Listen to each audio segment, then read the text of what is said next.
Нека носим и още срама по челото. Синила от бича следи от теглото.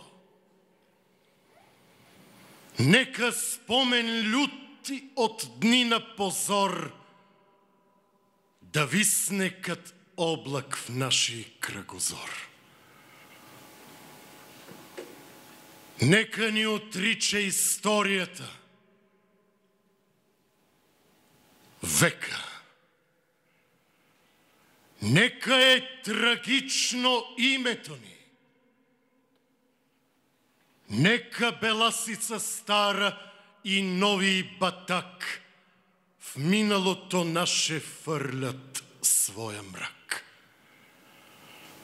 Нека да ни сочат с присмехи обидни, с чупените окови и дирите стидни, по врата ни още от хомота стар. Нека та свобода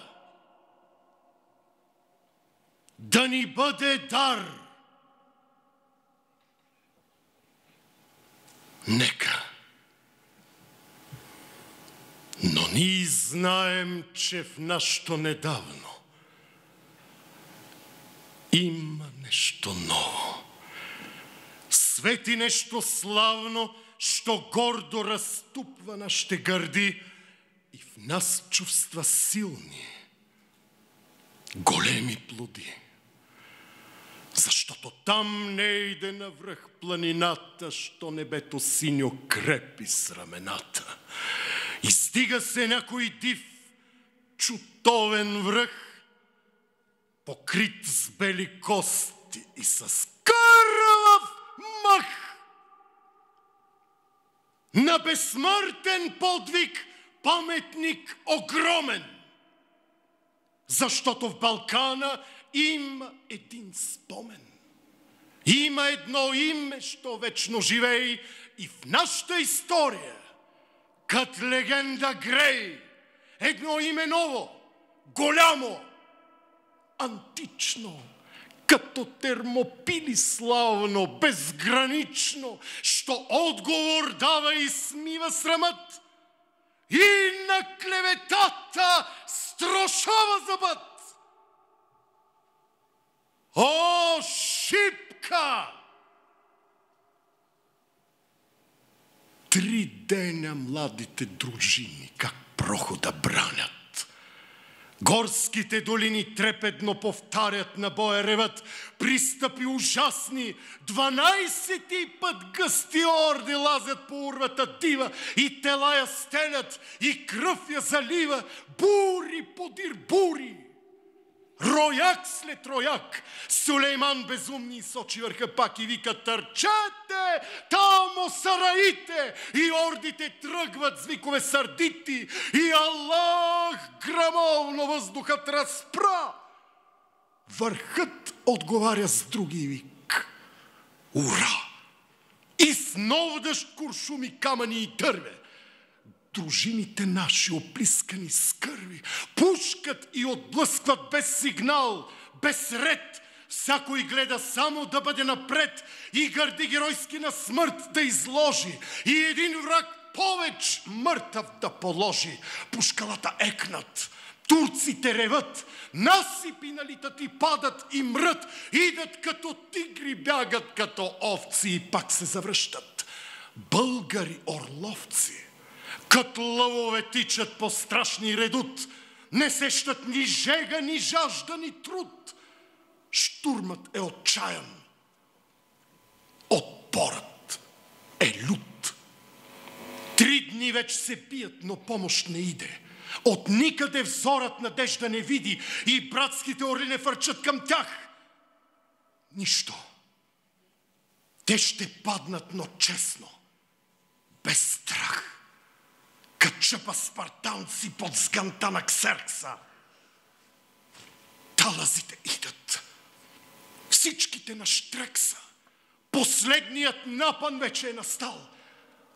Тогава Столетов, наши генерал, ревна гороломно: млади опалченци, Венчайте България с лаврови венци!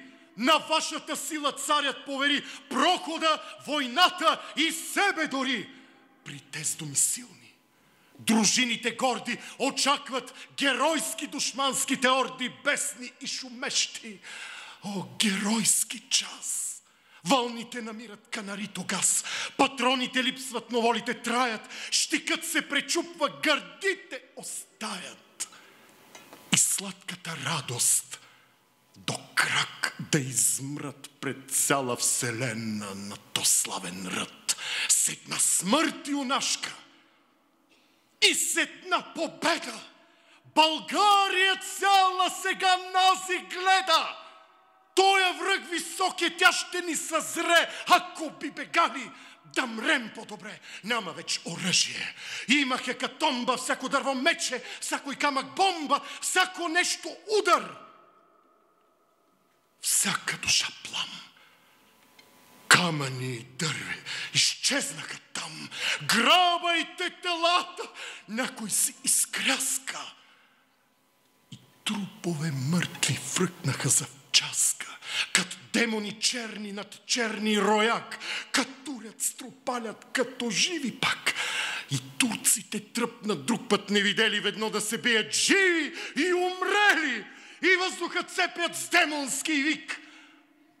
Боят се обръща на смърт и на щик.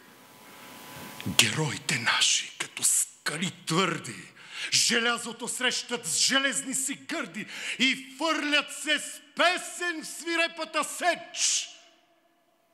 Като виждат харно, че умират веч. Но вълни по-нови от орди дивашки гълтат, потопяват орляка юнашки.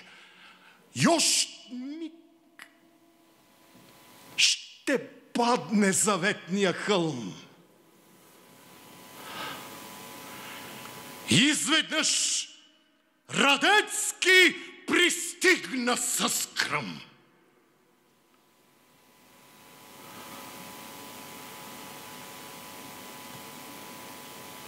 И днес